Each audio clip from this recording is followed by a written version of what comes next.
निवारण हो गया। जितनी ट्रांसपेरेंसी होगी उतना लोकतंत्र के लिए बिल्कुल बेहतर। पारदर्शिता निष्पक्षता कायम होती दिख रही है।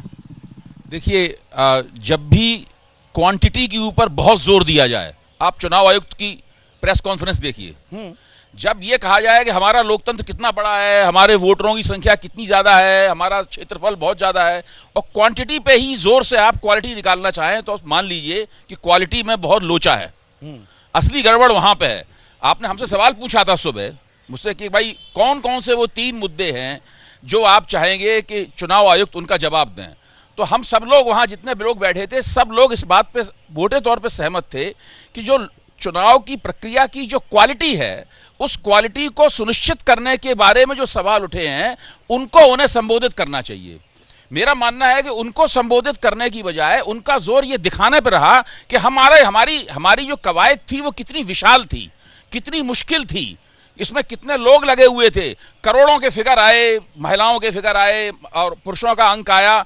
मेरा मानना है कि जब सरकार की तरफ से या किसी संस्था की तरफ से मात्रा पे और संख्या पे जोर दिया जाने लगे तो समझ लीजिए गुणवत्ता पे और क्वालिटी में गड़बड़ है। उसमें we are a big nation. पूरी बात कर लें। हाँ। देखिए वो उसमें गड़बड़ है।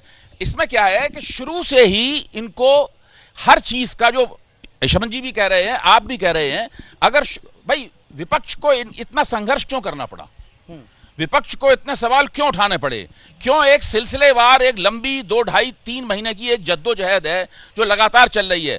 कल मतगणना होनी है।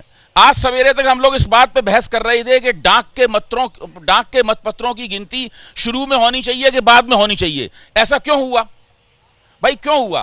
पर सफाई आ गई ना। नहीं, सफाई आ गई, लेकिन इसकी बहस करने की जरूरत क्यों पड़ी? ये तो देखिए, पहले कभी नहीं हुई। अखबारों के आप संपादकीय पढ़िए, हम ही लोग नहीं, सारे लोग नहीं हिंदुस्तान के लोकतंत्र के खिलाफ हैं और मोदी जी के आतन आलोचक हैं, ऐसी बात नहीं है। अखबारों के हर संपादकीय लिखा हुआ है लिंपिंग इलेक्शन कमीशन।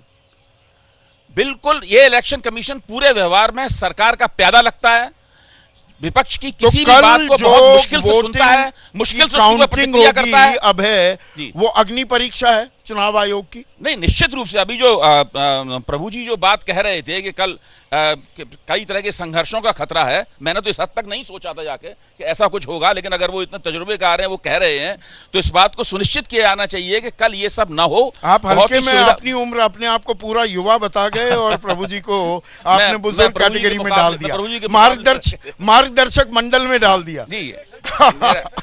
माइक में बोलिए, माइक में प्रभु जी। इलेक्शन कमीशन, मैं तो देख रहा हूँ चुनाव 50 साल से, इलेक्शन कमीशन इस चीज का जवाब दे कि उसको इलेक्शन 7 फेजेज में क्यों कराना पड़ता है और 2 महीने तक क्यों कराना पड़ता है, जबकि 1952 में एक दिन के अंदर होता है। एक चुनाव हो जाएगा। टेक्नोलॉजी है आपका, प्रधानमंत्री कहते हैं 1 नेशन 1 इलेक्शन, यहाँ तो 1 इलेक्शन 7 दिन में होता है जाकर के 3 महीने के अंदर।